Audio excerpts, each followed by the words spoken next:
ГСП онлайн. Городские новости сейчас. Вторник, 10:15. Сосногорский суд. Рассматривается уголовное дело в отношении мастера ДРСУ. 30 июля 2014 года на трассе Ухта-Вуктыл шел ремонт асфальтового полотна. Из-за дождя одну из ям оставили на следующий день. В нее попало авто потерпевших. Но незадолго до этого ДТП там оказалось авто Анатолия Назарчука.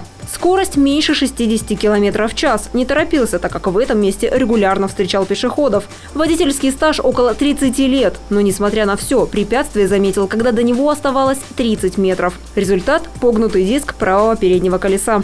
Я думаю, что надо было эту яму чем-то оградить, что поставить знак объезда рядом, я не знаю. Дополнительный знак поставить знак объезда препятствия, да?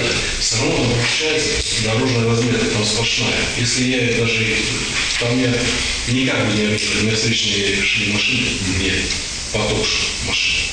Об этом говорит еще один свидетель. Леониду Карышеву повезло. Прямо после поворота он увидел габаритные огни впереди идущего авто. Мужчина вспоминает, до машины было метров 100, но именно благодаря ей обратил внимание на яму. Выбоину удалось разглядеть лишь при непосредственной близости. В ливень она превратилась в лужу.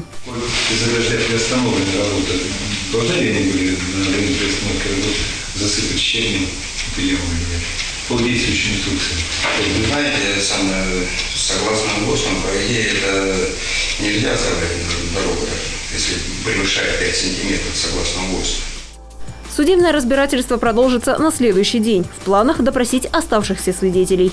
Всего их более 20, выслушали 7. После них собирается дать показания подсудимый, мастер дорожных работ.